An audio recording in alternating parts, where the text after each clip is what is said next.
Hola, soy Mónica Conesa y estás mirando Eclectic Arts Media. We'd get our scripts and it would only say our lines in the script. It was very hush hush. Hi, my name is Calder Schilling and I'm playing Sherlock Holmes. Hello, I'm Nate Tenenbaum playing Watson. And you're watching Eclectic Arts Media. Aloha, I'm Jake Shimobukuro and you're watching Eclectic Arts Media. Hi guys, I'm Jiaoying Summers and you are watching Eclectic Arts Media. Hi, I'm Mara Vincent, co-artistic director of Olympic Ballet Theater and Olympic Ballet School. Hi, I'm Oleg Garbulov, co-artistic director of Olympic Ballet Theater and Olympic Ballet School. And you're watching Eclectic Arts Media. Hey, I'm Jennifer Page, and you're watching Eclectic Arts Media. Then when I'm doing the preparation for Shoresy, I just try to remind myself, this is fun. Make sure you're having fun. You don't have to destroy people in every scene. If you got on my YouTube algorithm, man, it's all just life coaches and philosophy, and I mean, not all of it is, some of it's street fights and football, but Alex, get off the phone. Well, good afternoon, good evening, good morning, wherever you are in the world. I'm Mark Sugiyama from Eclectic Arts Media, based here in Seattle, Washington. And thank you so much for joining me on this Thursday, the 5th of March. No, is that right? The 6th of March, 2025. I wrote down the wrong note. And a few things before we get to today's interview. I want to thank my last guest last week, which was Drez Ryan. Really enjoyed catching up with him and talking with him about all kinds of philosophical things and movie things and just kind of everything under the sun. For some of you that have been a regular viewer of my channel and things that I do, that you know that I have two recurring series, Conversations with Kate, and I have Selena Says, and I can let everybody know that I now have a third one, which is going to feature Drez. So we don't have a title for it. We don't have a format. We don't have anything. That's all up to me right now, and I have to ping some stuff off of him, but he should be coming back in March to start that series. So I'm really excited to do that. So I'll have 3 recurring series at that point. And speaking of which, coming up, this is solid as of today.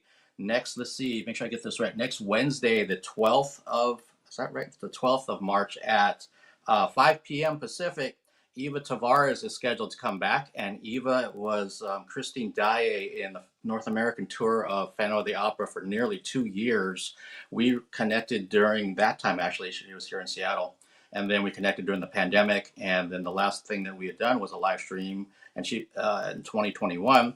And she was just getting started and doing some film work where she was getting behind the camera as a director, producer, screenwriter, all of that. And so this would be great to catch up with her next Wednesday. And then I've had a lot of people ask me about where are the music guests, Mark, because that's where I started. It's my bread and butter from 2011. And so my first music guest live stream of this year will be next Friday, a week from tomorrow. On the 14th at 7:30 a.m. Pacific. So hopefully if you're an early riser, you'll be able to join me. If not, you can obviously catch it later on when it works for your schedule. Liv Christine is scheduled to join me, at this point, legendary Gothic metal singer. She was the singer in Theater of Tragedy, which is one of my favorite bands. She was also the singer in Leaves' Eyes. She's had a very successful solo career. So this will be my first time interviewing Liv next Friday, again at 7:30 a.m. Pacific time. So if you'd like to join me. And if this is your first time joining me on my YouTube channel, please do me a huge favor and hit the subscribe button. That helps me out a great deal. And if you really want to know every little thing that's coming up, you can hit the notification bell so you'll get an email. And over if you're on the Twitch side of things, if you follow me there, you can follow me there because that's where I started all of this virtual work back in May of 2020. So it's coming up on 5 years of doing virtual interviews. And if you want to know everything that I have coming up first, you can follow me as Eclectic Arts Media, one word, on Instagram. That's where I post everything first, and then some of that information migrates over to other social media platforms. And lastly, if you're really into what I'm doing and want to support the channel and support everything that I do, help me get a new backdrop, there's a PayPal me link and a Venmo link in every YouTube description. Every dollar helps. This streaming service that I use costs me money every month, so I could really use the support, but that's only if you're in a position to do so.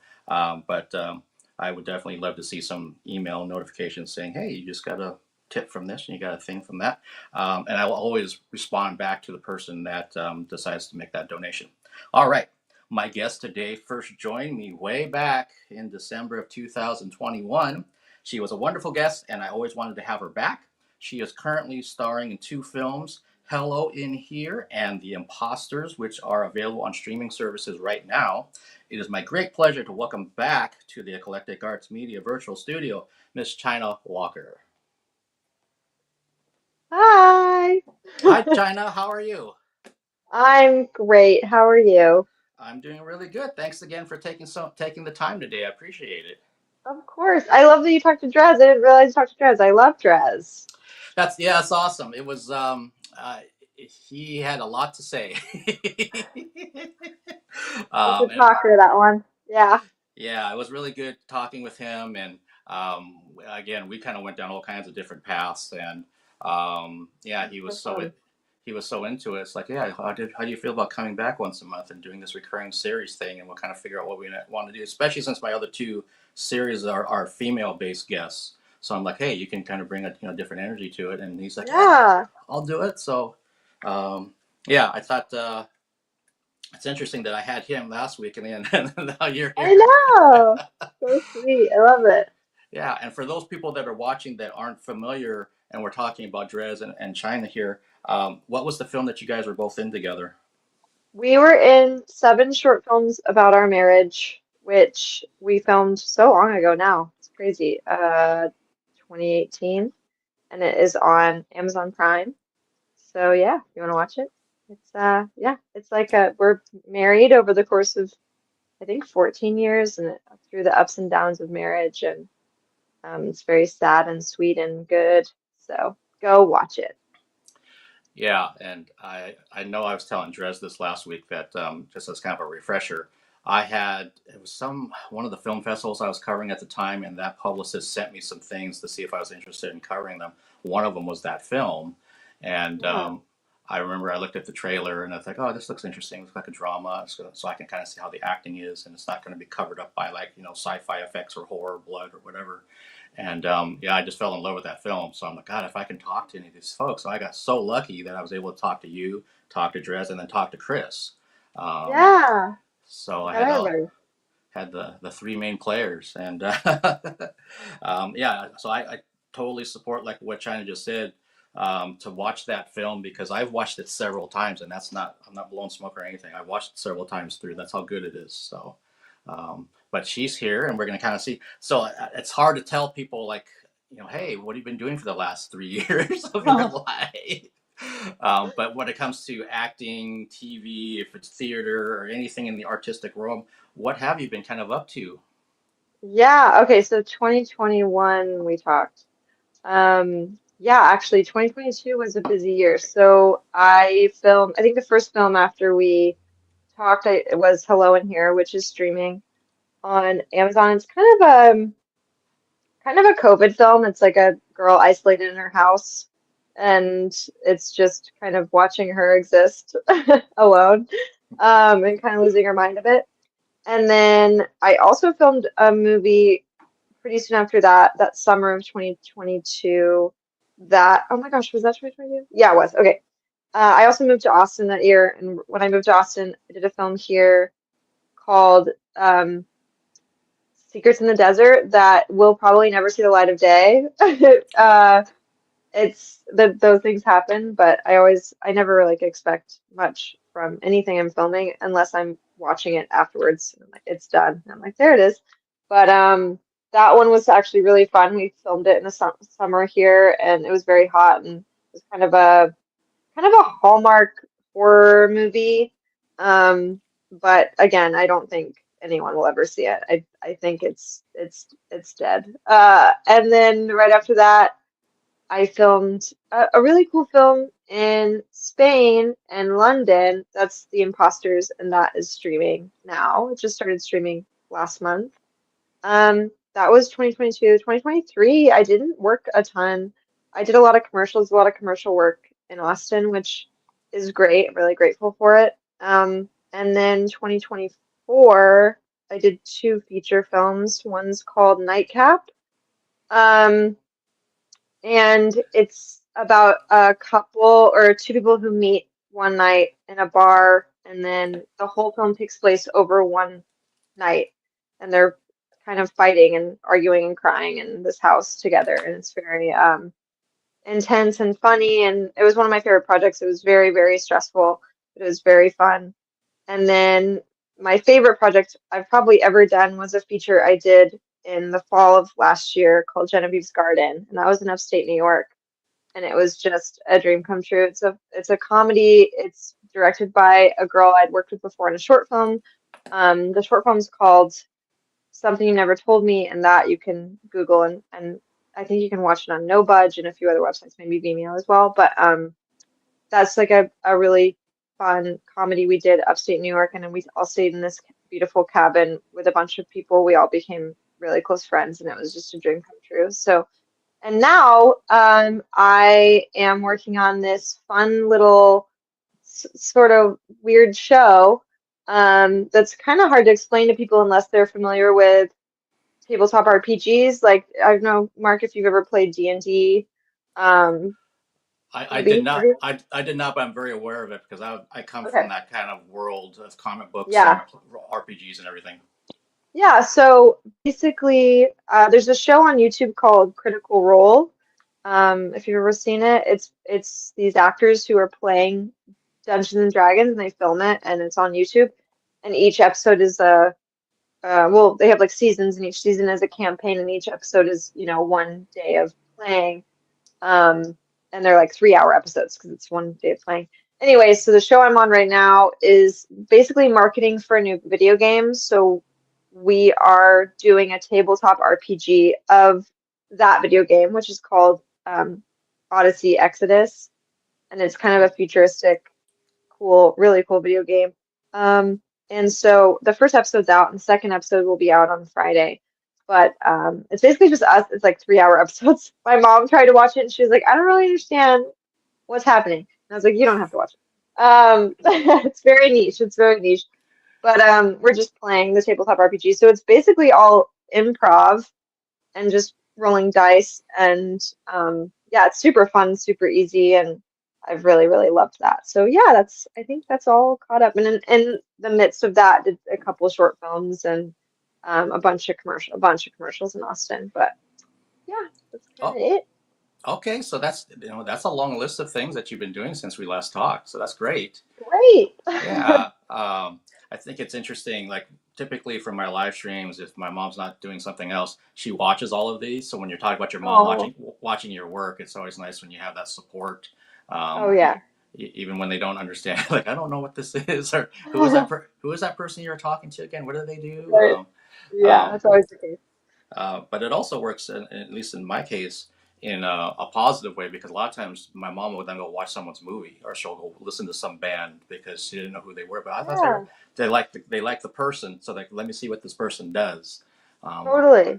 So I'm like, well, that's perfect because I know she's seen your movie with Drez that Chris directed. So, and that's because of watching the interview. And you were the first one that I interviewed out of that cast. So, so that works well. And you mentioned that one of the films that I think you did in 2024 was like a dream come true. I think it was Genevieve's Garden. You mentioned. Mm-hmm. You also mentioned that it was stressful. Nightcap was stressful. No, Nightcap was stressful. What? Yeah. So from an actor's point of view, when you're doing all these projects, if it's feature films, short films, commercials, what for you makes things stressful? I think the most stressful thing is the emotional exertion that is required sometimes for a role. And for Nightcap, well, there's a few things that were stressful about that film. One, it was about 90 pages of dialogue, just me and this other guy back and forth constantly. And we had to film it in 9 days, which is kind of insane. Like usually, I mean, I think a long day, usually like you film 5 pages in a day. And we filmed 20 pages in a day. I think that was the most we filmed, but on an average, we'd at least film like 10 pages a day. So it was just a lot. We rehearsed for a few months before filming that film, which was really helpful. So that when me and David, the other actor, when we were actually filming it, it was hopefully we were easy, you know, because we knew what we were doing emotionally and blocking and everything. and it was just the technical side that they had to worry about. But so not only was it just a lot of dialogue, a lot of rehearsal, but it was also, it's a very, my character in that film is very, very, she kind of goes from extremes of emotion. She gets really upset and kind of explosive, and then she also is like really drunk and hyper and weird, and so just trying to carry those, you know, different kind of weights is a hefty thing, depending on the day. And I got pretty sick during that film too. I think probably because it was just really a very exhausting. So it was just like I actually had to watch some of the footage the other day because we had to do ADR for it, which is just basically redo some audio. And I was like, wow, I look so tired. I was so tired in that movie. But it works for part of it, so I think it's okay, hopefully. But yeah, so that's usually why it's stressful, is just like a lot to think about, a lot to do, and then emotionally a lot to carry. That's for me is the most stressful thing. That would make sense. I'm thinking about, I forget who that actor was, but there was someone talking about that they had to do a really emotional scene, and that director wanted like, go again, go again, go again. And it's like, you know what? I only got like 2 more takes in me. I don't have any, I can't go past this Yeah. in that emotional state that the character needs to get to. And then the director tried to go for a 3rd time. Yeah. And that's when they kind of butted heads on set about that. It's like, I'm done. I can't give you any more. I'm done for today. Right. So Yeah. for people that aren't actors like myself, it's kind of like, yeah, I kind of forget that you see something on your screen. It's like, man, that's a really intense scene. They may have done that 20 times to try to get that take. I don't know. It makes me exhausted just thinking about it. It is. It's really. It's funny. I was talking to a friend about this because it's funny when you're an actor on set, you're very much catered to. You know, you don't have to lift anything. You don't have to, and people come to you. Do you need a water? Do you need snacks? Things like that. And I always feel a little guilty about that. But I had a friend who's an actor and a producer, and she's kind of worked both sides of that. And she was like, don't feel guilty because the actor really needs to preserve their emotional bandwidth. And so whatever is going to help you do that is what everyone is interested in. And I never had thought about it like that. I mean, I still try really hard not to be a big diva, but I have gotten better, because there have been so many times where I've had to really kind of torment myself to get to a place I think is worthy of a scene. And it is just exhausting in a different kind of way. And so I do try to, one, take care of myself a little better on sets now. And also, like, when people offer things, I try to just graciously take them because you do need to protect yourself and kind of stay grounded and reserve that energy for the scene if you really want to, bring your best performance to it, at least for me. That makes sense. I love the insight that helps me understand, again, when I'm reviewing or just watching something for fun, if it's on stage live or if it's on my TV screen, like what the actors went through to bring this to as entertainment for someone like me, watching it. And I try to keep that in mind too, like especially when I'm reviewing films, of like something may not resonate with me, and that's okay. It might resonate with somebody else. But that's also why I don't ever feel comfortable like just reaming a film out or whatever out. Like, man, this thing was awful, it was terrible, it sucked. They have no talent. It's like, well, no, there's talent there, and sometimes things just don't quite work for this particular person, which would be me. But and a lot of times I'm always looking for, there's got to be something that I can hang my hat on in this film, some part of it. And because I have met some other people here locally that they almost like relish the fact when they get a quote unquote bad film, so that they can do that. I'm like, isn't that a reflection? Yeah. Isn't that a reflection on you as a person? I mean, that if you're looking and like, oh, I hope this movie's terrible, so I can just rip it a new one. It's like, I don't want that. I want to see something good. Yeah. No, that's so true. I honestly, though, I am pretty critical when I watch movies, and I was thinking about it the other day because someone was like, "You're very critical," and I think part of it is because of, all I've ever done is indie movies, and there's always just a lack of money. Like that's just, we're always living in this space of like, we really want to make this thing, but we don't have enough money.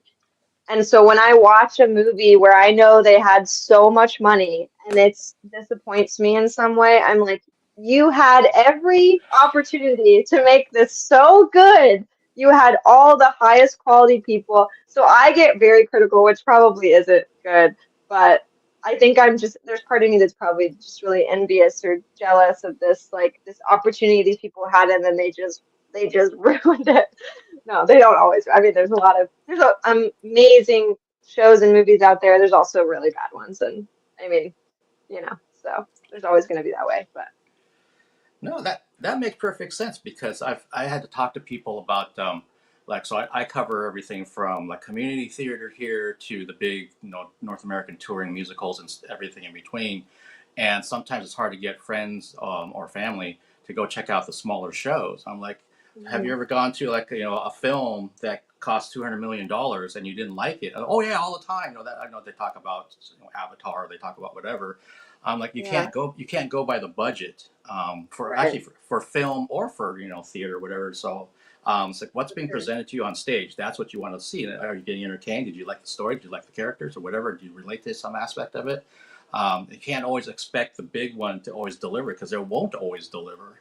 And so, and like what you're saying, I mean, coming from that world, you'd be looking at like, man, if we had even like a tenth of that budget, we would have fucking killed our project. Yeah, like come on. No, that's so true.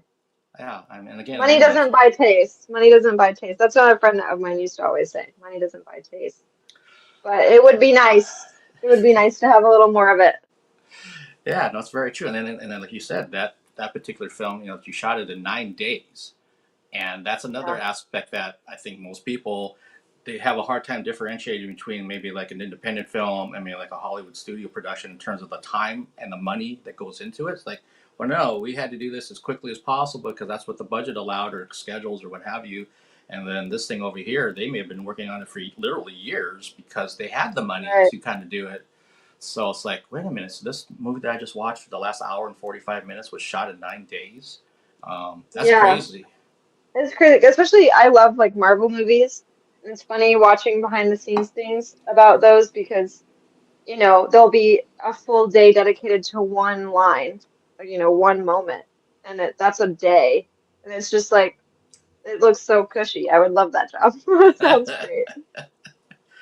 Yeah, I just saw the Chinese animated film for the second time yesterday. I'm not pronouncing it right, but it's Ne Zha 2, which is crushing records all around the world at this point. I think it's like number 7 all time on for gross on the world list. So it just surpassed. I think it was Inside Out 2, and now it's got like the Star Wars: The Force Awakens in its sights to take that one down. So it's just like crazy. But what's it called? So it's NEZHA 2. So it's a sequel to this animated film from mainland China. Okay. And, it's the first, I don't know, I mean, 30 to 45 minutes. I'm not really sure what's going on with the story. I mean, it's subtitled and everything, but when it gets to like the last hour of it, it's like the most incredible animation and just the ups and downs and everything that happens within that storyline and the visuals. It's like, holy crap! No wonder this thing has got such a huge, audience and following. And even here in America, it's starting to, it's got this following. But I didn't see, but I read something about one of the scenes in that film took them 6 weeks to do. And so it's just to your point. I'm like, 6 weeks to do that scene, and they said they started animating that thing. It's basically once they finished the first one, which was in 2019. So they said, they're working on number 3 right now, and they expect to maybe get it up by 2030. Yeah, animation is just. I mean, that world is. I'm not familiar with any of it, but from what I've seen and heard from documentaries and things like that, it takes so much time, so much dedication, so much skill. It's so interesting. This is many years ago. I worked at a computer's business basically, but I was the audio engineer, and the main bread and butter for projects was at that time in its infancy doing cartoons for the web on the internet. So those episodic things that we're so used to now, that was like a weird foreign concept at the time when we'd put something that was 10 minutes and then another 10-minute one the following week. So I got to be around a bunch of animators and watch them work, and like every little cell and every little thing. It was like, and so I saw how long it took them to do some things, and then of course that had to come to my desk, and I had to slap all the sound and the voiceovers and everything else onto it, and then they would go back to, oh, it's too long, we got to change it. So then, sorry, my dogs. no problem. I knew this would happen. Let me just close this door really quick. I'm so sorry. Okay, no problem.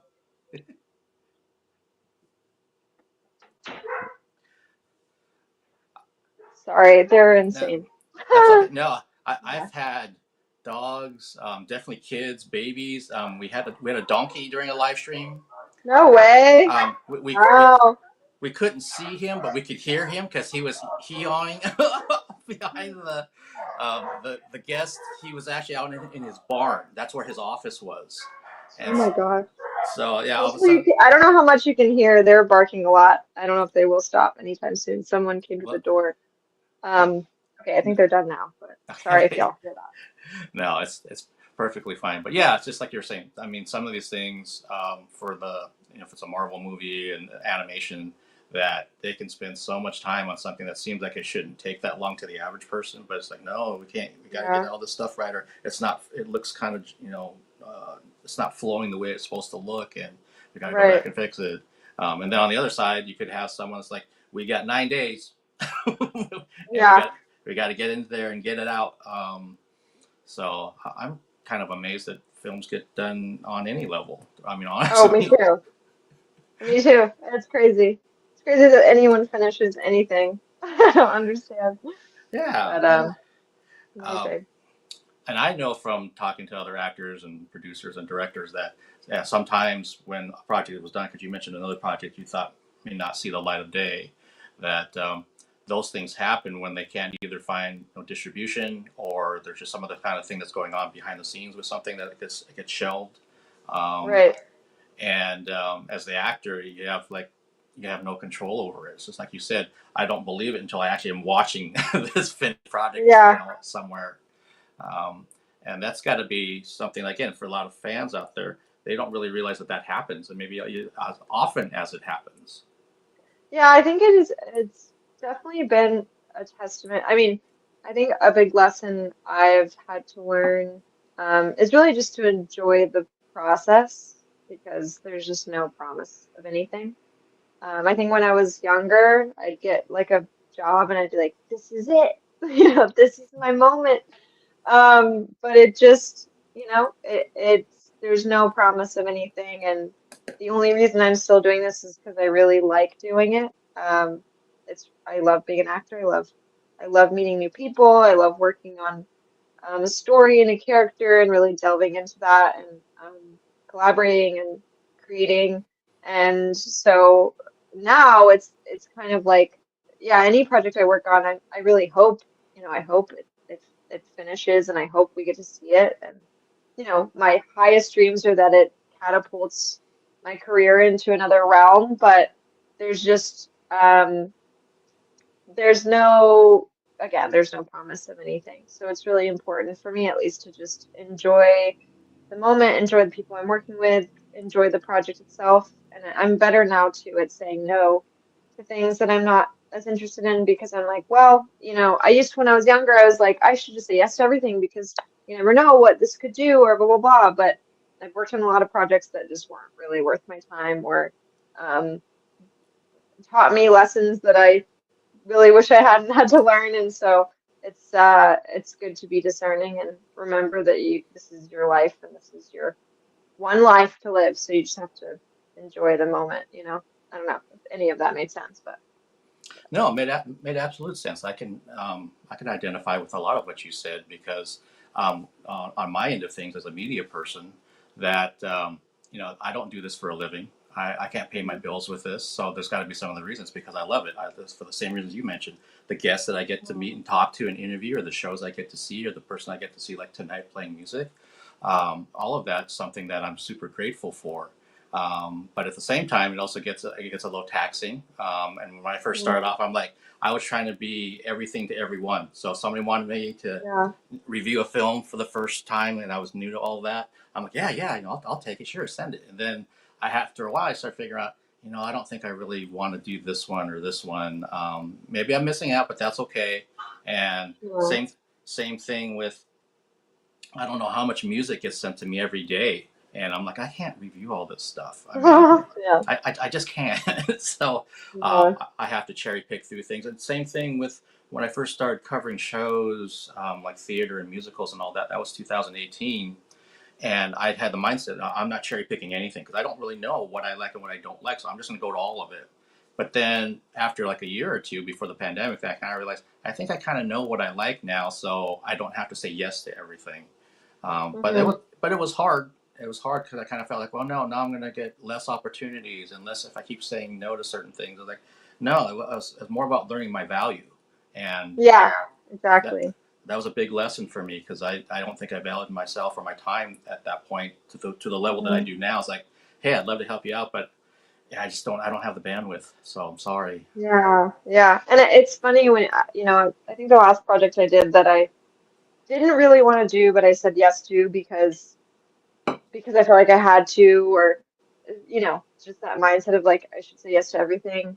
I really did learn the lesson of, oh, when I do this, when I say yes, when I don't want to, I am not someone who's enjoyable to work with. And I am not having a good time, and I am not doing my best work. So there really is no point to me doing this. I shouldn't be working on something I don't believe in. I shouldn't be working with people I don't want to work with. And it's not even about their character or anything. It's just maybe a different set of tastes.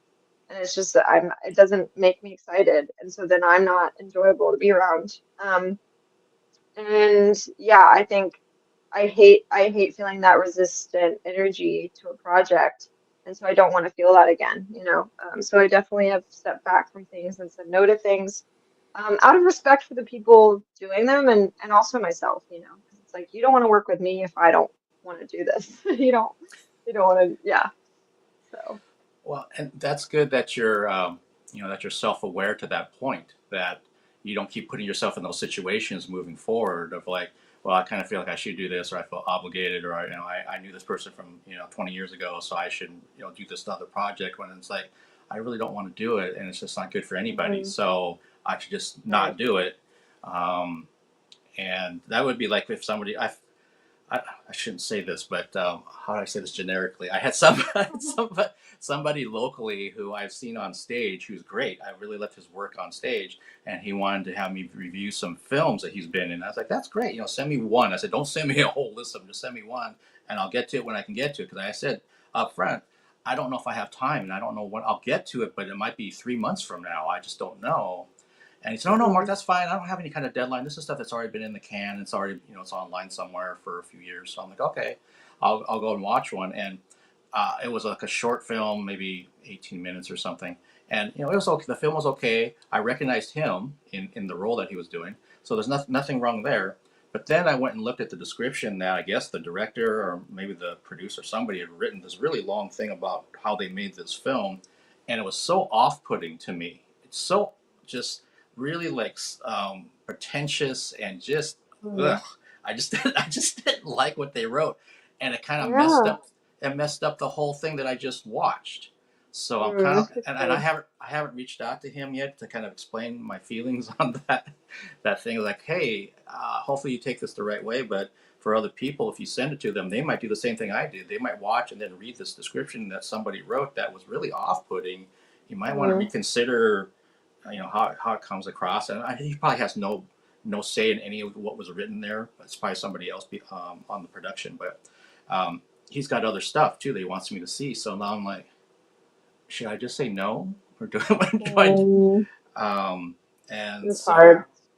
it is, and eventually just start making the decision like, whatever happens happens, so I'm going to pass on this. I watched Yeah. one, and maybe I'll come back to things later when my schedule's not so busy, but right now I can't watch more of your stuff right now.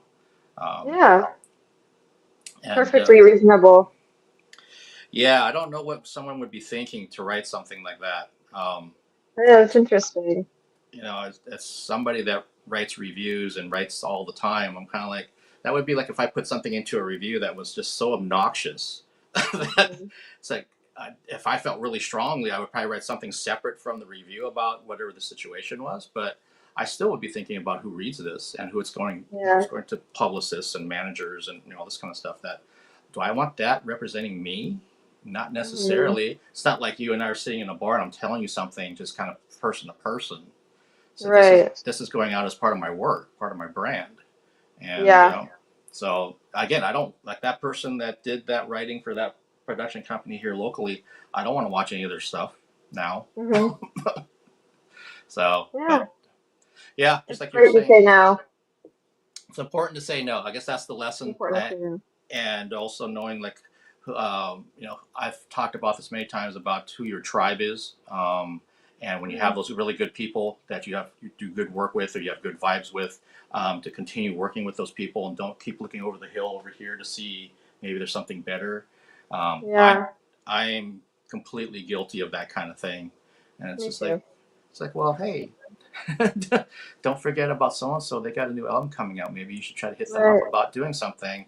They're great people. You know, you've met them in person. You've done 3 interviews with them. I was like, oh yeah, I should do that. But then there's this other part of me like, but Yeah. Yeah. I don't know. It's like we were saying when we went pre-show. It's all a balancing act of things. Yeah. It really So, is. and before we kind of wrap this up, you mentioned you've been doing a lot of commercials. Are those things that would be, you know, going national or local or anywhere, or they would show up somewhere by chance? Yeah, it depends. It depends. Like I did an Indiana Farm Insurance Bureau commercial that I think is only in Indiana, but you can find it online. And then I think the one that people have seen most recently on like Peacock and on my friend just sent it to me. She found it on Pinterest. Is this Purdue chicken commercial I'm in? But then a lot of the other ones are either social media. I did a social media video for Ladder, which is this like workout company app thing, and Stavros. Oh gosh, I think that's how you say his name. Stavros. He's a comedian. He's so funny, and he's in it. He was the nicest person. We had lunch together, and I was so excited on set. But he is in that. He's in that show Tires. If you've ever seen that. Anyway, that's on social media. So a lot of them are like in places that I have no control over, so I never know where you're gonna see them. I just find out from friends who text me, or if I see it on Instagram or something. But yeah, a bunch of different places. But the biggest one I think is the Purdue chicken one, which people have said they've seen on Peacock and Pinterest. So Okay. I'm thinking, because Drez mentioned last week that he had just done a Sleep Number commercial with his partner. oh, nice. So they're both in it, and that's when I was asking, well, did you get a bed sent to you? Did you get some product or anything out of Oh, it? never. I think he said they got like a goodie bag, or they got Oh, something. nice. But yeah, there's one person that I used to work with, and anytime like I'd go to the movie theater and they show those things for like 15 minutes with like Marina Menounos and all these other kind of stuff, there's this commercial for Subaru that she was in, and every time I'd be sitting there like, oh, there's Cindy. There's Cindy again. Yeah. And then there's another gal that I met who's in I think it's a Crest toothpaste commercial. She's Dr. Garcia, and I see that I see that on streaming stuff all the time, like many different platforms. I'm like, oh yeah, there's Dr. Garcia again. It's to the point that I think everybody calls her that. They think that's what she is. Yeah. Like, aren't you Dr. Garcia? You know, that helps with my teeth. And it's like, that was an acting gig. But China, it was awesome catching back up with you and hearing about your new projects, and I hope and looking forward to when some of these things that are in process of getting out to the public, get out there, and I hope that we get a chance to maybe reconnect and not be 3 years from now. That was great talking to you. Thank you so much, Mark. Yeah, thanks, and take care, and see you next time. Yeah. Bye.